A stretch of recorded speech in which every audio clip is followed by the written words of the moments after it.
अस्सलाम वालेकुम, welcome back to my channel. आप देख रहे हैं कुकिंग विद शुमाइला अदरीज़। तो आज मैं आपके साथ बहुत ही ज़बरदस्त मटर पुलाव की रेसिपी शेयर करूंगी जो कि इतनी टेस्टी और फ्लेवरफुल होगी और खुशबूदार भी। आप एक दफ़ा ढक्कन उठाएंगे तो पूरे मोहल्ले में खुशबू फैल जाएगी। सर्दियों में मटर आना स्टार्ट हो चुके हैं तो मटर पुलाव तो हर कोई बनाता है, लेकिन मैं इतने सिंपल तरीके से बताऊँगी और खुशबूदार भी बनेंगी। चावल भी खिले खिले बनेंगे, ना ही आपके चावल टूटेंगे, बहुत ही ज़बरदस्त बनेंगे। चलिए बनाना स्टार्ट करते हैं। जिसके लिए यहाँ पर 2 कप मैंने चावल लिए हैं। तकरीबन आधा किलो के करीब हमने बासमती चावल लिए हैं। अब इसमें खुला पानी डालकर इसमें जो डस्ट वगैरह है हम अच्छी तरह वॉश कर लेंगे। इस तरह मसल के 2 से 3 दफ़ा हम पानी से गुजार लेंगे जब तक पानी साफ़ हो जाए, और इसे आधे घंटे के लिए हम भिगो के रखेंगे। चावलों में खुला पानी ऐड करेंगे ताकि चावल अच्छी तरह डिप हो जाएं। जितना पानी ये अब्जॉर्व कर लें तो चावल अच्छे भीगे होंगे तो पुलाव हमारा सॉफ्ट बनेगा। आधे घंटे के बाद एक खुले बर्तन में हमने पौना कप ऑयल लिया है। ऑयल को अच्छी तरह गर्म करने के बाद हमने अदरक और लहसुन का पेस्ट ऐड करना है। 5 से 7 जवे लहसुन के, जिसको मैंने यहाँ बारीक बारीक चॉप किया है, वो ऐड करूँगी। और अदरक को मैंने क्रश किया है, वो ऐड करके इसको 2 से 3 मिनट के लिए फ्राई करूँगी ताकि अच्छी सी खुशबू आना स्टार्ट हो जाए। हमने इसको डार्क बिल्कुल भी नहीं करना, बिल्कुल लाइट रखना है। साथ में कुछ खड़े मसाले ऐड कर लेते हैं। 1 टेबलस्पून ज़ीरा, 8 से 10 काली मिर्चें, 1 टुकड़ा जवित्री का, 1 बड़ी इलायची, 5 से 6 लौंग और तेज़पात ऐड कर देंगे। 2 से 3 मिनट के लिए हमने इसको फ्राई करना है। खुशबू आना स्टार्ट हो जाए तो इसको हमने डार्क नहीं करना। साथ में एक बड़े साइज़ की प्याज को हमने स्लाइस कट किया है, वो भी ऐड कर देंगे। प्याज को हमने रफली कट किया है। छोटे प्याज हैं तो 2 ऐड कर ले, बड़ा है तो 1 काफ़ी रहेगा। इसको भी हमने 2 से 3 मिनट के लिए फ्राई करना है। प्याज का कलर चेंज करना है, हमने इसको डार्क बिल्कुल भी नहीं करना वरना पुलाव का कलर भी डार्क हो जाएगा। तो आप देख सकते हैं प्याज हमारा सॉफ्ट हो चुका है। प्याज हमारा हल्का सुनहरी कलर आना स्टार्ट हो चुका है तो साथ में हम आलू ऐड कर देंगे। 2 अदद आलू को मैंने स्लाइस में कट किया है। आप चाहें तो ऐड कर सकते हैं, मेरे बेटे को बहुत पसंद है इसीलिए मैं यहाँ पर आलू ऐड कर रही हूँ। और 1 किलो मटर के दाने हमने निकाल लिए हैं। अच्छी तरह वॉश करने के बाद इसको भी हम इसमें ऐड कर देते हैं। साथ में एक बड़े साइज़ का टमाटर लिया है, स्लाइस में कट करके उसको भी ऐड कर देते हैं। और 1 टेबलस्पून हम इसमें नमक ऐड करेंगे।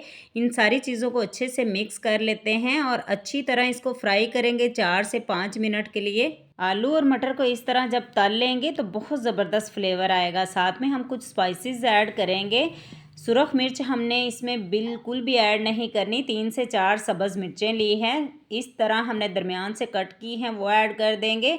सब्ज़ मिर्चें बहुत तीखी तो नहीं हैं, लेकिन थोड़ी सी मैं इसमें चिली फ्लेक्स ऐड करूँगी, हाफ़ टी स्पून के करीब। और अब इसको हम अच्छे से फ्राई करेंगे। आप ज़्यादा स्पाइसी खाना पसंद करते हैं तो मिर्च अपने हिसाब से मज़ीद ऐड कर सकते हैं। यहाँ पर 4 से 5 मिनट के लिए अच्छे से हमने फ्राई कर लिया है तो मटर अच्छे से फ्राई हो चुके हैं। साथ में हम आधा कप इसमें दही का ऐड करेंगे। दही को मैंने फेंट के लिया है, इससे पुलाव बहुत ही सॉफ्ट बनता है। या फिर आप इमली इसमें ऐड कर लीजिएगा, मेरे पास दही थी तो मैं इसमें दही ऐड कर रही हूँ। 2 से 4 मिनट के लिए इसको मज़ीद फ्राई करेंगे। इसमें पानी ऐड करेंगे तो 2 कप मैंने चावल लिए थे, इसमें 4 कप मैं पानी ऐड कर रही हूँ, बिल्कुल बराबर का। चावलों को हमने पहले ही आधा घंटा भिगो के रखा है तो सब्जियां भी पानी छोड़ेंगी, इसलिए हमने बिल्कुल बराबर में पानी रखना है। ऐसा ना हो चावल हमारे ज़्यादा ही सॉफ्ट हो जाएं। हाई फ्लेम पर 2 से 3 उबाल आने के बाद इसमें चावल ऐड कर देंगे। चावलों को अच्छी तरह हमने एक दफ़ा फिर से पानी से निकाल लेना है ताकि चावल भीगने के बाद जो स्टार्च छोड़ते हैं वो भी निकल जाए। चावल हमारे फ्रेश हो चुके हैं, चावल इसमें डाल देते हैं। इसके साथ बचा हुआ पानी हम इसमें बिल्कुल भी ऐड नहीं करेंगे, उसको हम वेस्ट कर देंगे। और बचे हुए चावल भी इसमें ऐड कर देंगे। एक दफ़ा अच्छी तरह मिक्स करने के बाद इस स्टेज पर हम अपना नमक चेक कर लेंगे। यहाँ पर हमने 1 टेबलस्पून नमक ऐड किया था, मुझे थोड़ा सा कम लगा, मैं इसमें मज़ीद ऐड कर रही हूँ। नमक आप अपने टेस्ट के हिसाब से रखिएगा। अब इसे कवर करके पकाएंगे। मीडियम टू हाई फ्लेम पर हम इसको 3 से 4 उबाल आने देंगे। कवर कर देते हैं और बीच बीच में हम इसे चेक करते रहेंगे। हाई फ्लेम पर पकने के बाद चावलों में पानी हाफ़ रह चुका है। अब हम इसको मीडियम टू लो फ्लेम पर पकाएंगे। यहाँ तक कि पानी अच्छी तरह खुश्क हो जाए। चावल जैसी भी क्वालिटी का हो, पानी आप इसमें 1 उंगली का 1 पोर ऊपर रखेंगे तो चावल आपके कभी भी नहीं टूटेंगे। बराबर में पानी रखेंगे।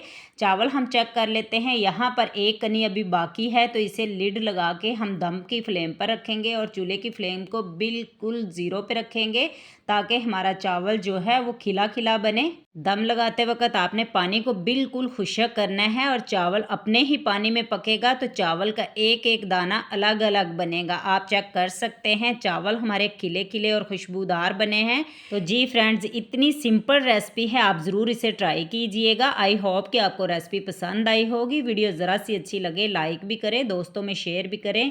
जो हमारे चैनल पर नए हैं वो चैनल को सब्सक्राइब भी कर दें और बेल का बटन भी दबा दें ताकि हर आने वाला नोटिफिकेशन आप तक पहुंच सके और हम मज़ीद लेके आए मज़े मज़े की रेसिपीज़ आपके लिए ताकि आप बना सकें बेहतरीन खाने। जी फ्रेंड्स, अब हम प्लेट में निकाल लेते हैं और आपको चेक करके दिखाते हैं। आप इसकी फाइनल लुक भी चेक करिए। चावल हमारे खिले खिले और एक एक दाना बना है। आप फाइनल लुक चेक कर सकते हैं। मज़ीद मिलते हैं अगली मज़ेदार सी वीडियो के साथ। इजाज़त दीजिए। अल्लाह हाफिज़।